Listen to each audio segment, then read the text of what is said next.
अस्सलामुअलैकुम प्यारे व्यूवर्स, कैसे हो।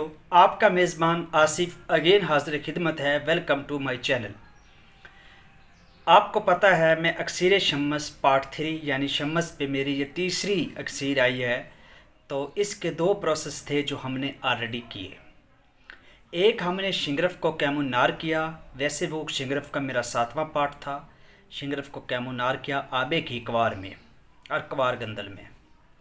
दूसरा प्रोसेस मैंने किया सल्फ़र यानी गंधक को कायम करने का। गंधक को हमने कायम किया, वैसे वो कायम पार्ट का एक दूसरा हिस्सा था। उससे पहले एक सुरख गंधक के नाम से मैं कायम कर चुका हूँ। ये दो चीज़ें चाहिए थी, शिंगरफ कैमुनार और गंधक कैमुनार। और आज हमारी लास्ट वीडियो है। मैंने सोचा कि अक्सीर शम्मस पार्ट 2 को जब मैं एक्सप्लेन कर रहा था तो वो वीडियो ज़्यादा हो गई थी।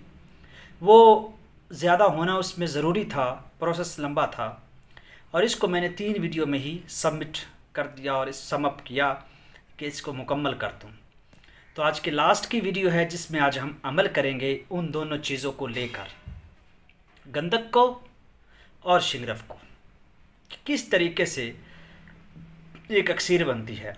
और एक बात आप लोग को बता दूं, जो अक्सीर शम्मस के नाम से मेरी अक्सीर आती है ना, जैसे पार्ट 1 आया, फिर पार्ट 2, अब पार्ट 3, इसको दुनिया का कोई बंदा चैलेंज नहीं कर सकता। इतनी आजमूदा और मुजरब हैं और इतनी शानदार हैं, और इनसे बनने वाला शम्मस भी शम्मस ही कहलाता है।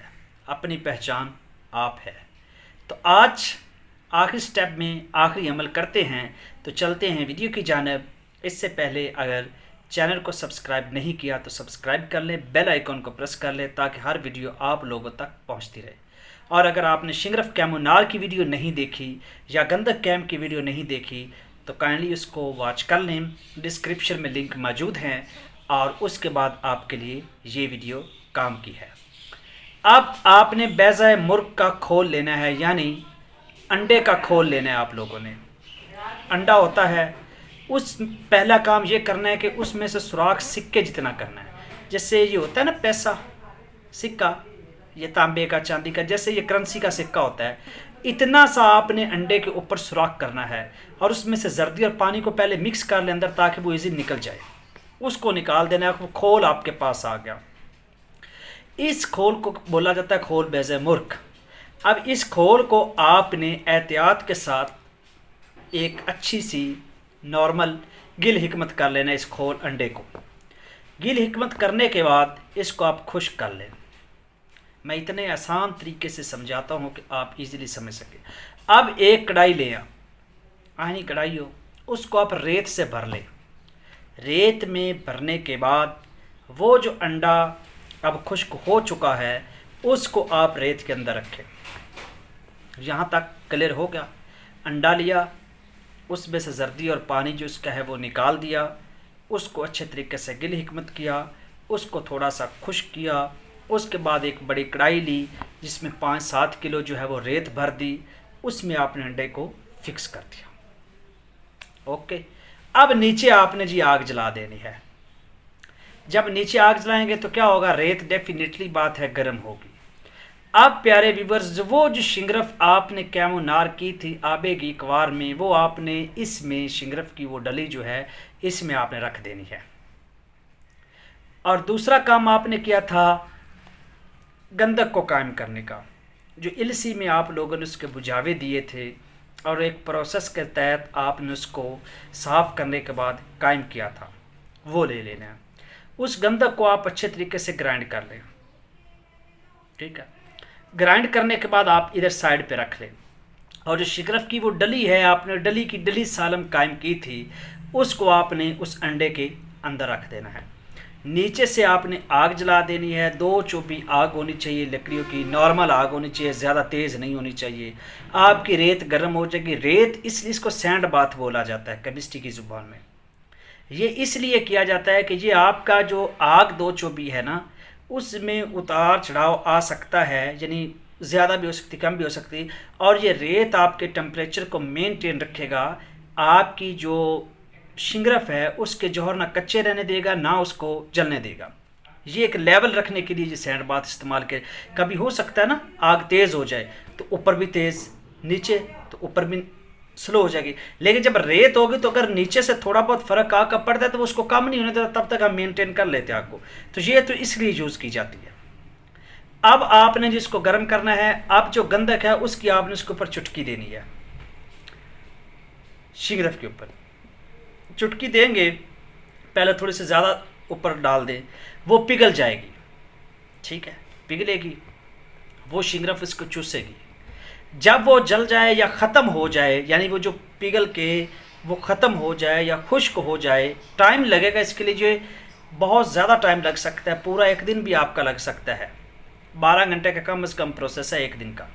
आप ऊपर से दूसरी चुटकी डाल दें, वो पिघल पहले चरखे हालत में आएगा, फिर थोड़ी सी पिघलेगी, फिर प्रोसेस चलता रहेगा।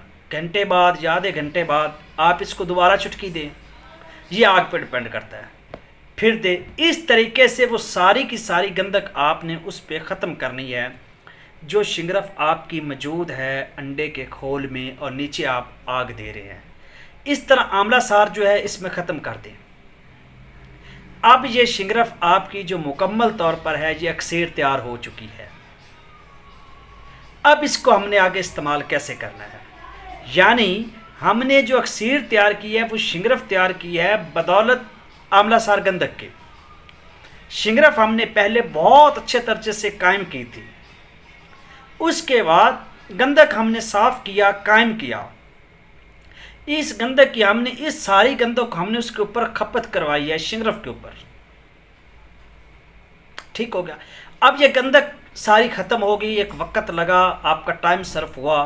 जब ये सारी गंधक आप उसके ऊपर ख़त्म कर देंगे, आप नीचे से आग बंद कर देंगे, शिंगरफ को निकाल कर साफ़ कर लेंगे, और रात के वक्त, यानी ये अगर सुबह के टाइम स्टार्ट किया तो शाम को आप ये प्रोसेस एंड हो जाएगा। आप शिंगरफ को निकाल कर रात को शबनम में रख दें, सुबह के वक्त आपका ये बिल्कुल क्लियर शिंगरफ अक्सेर तैयार होगी। और ये इतनी अक्सेर तैयार होती है, और इसकी एक रत्ती 1 तोला खालस नकरा पे।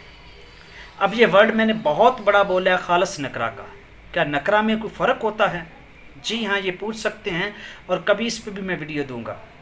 खालस नकरा पे, यानी खालस चांदी पे 1 रत्ती आपने तरा करना है, तो ऐसा शम्मस बनता है, इतना शौक होता है कि हमें उसकी शौकपन को ख़त्म करने के लिए उसमें ज़र मिलाना पड़ता है, जिस या तुखम कह ले या ज़र कह ले, यानी हमें उसमें शम्मस मिलाना पड़ता है उसके रंग को मेंटेन करने के लिए। इतना आला क्वालिटी का बनता है।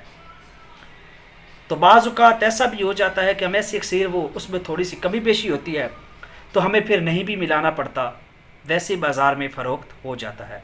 तो इससे ये एक नायाब अक्सेर आप लोगों के पास आ चुकी है। तो मैं उम्मीद रखता हूँ कि तीनों प्रोसेस, शिंगरफ कैमुनार, गंधक कैमुनार, और उन दोनों का ये अमल आपको बहुत अच्छे से समझ आएगा। और ये मेरी अक्सेर शम्मस पार्ट 3 वीडियो में मैंने इसको सबमिट किया है, सम अप किया है, कि जल्दी जल्दी ये आपका क्लियर हो जाए। तो मैं उम्मीद रखता हूँ आपने इसको बहुत एंजॉय किया होगा, आपको इसकी बहुत समझ आई होगी। अगर समझ आई है तो कमेंट ज़रूर करना, दुआओं में भी याद रखना, और इस बात को आगे भी शेयर करना सदका जारिया होता है। मिलते हैं नेक्स्ट एक और अच्छी अक्सेर के साथ, तब तक के लिए अपने मेज़बान को इजाज़त दीजिए। Take care.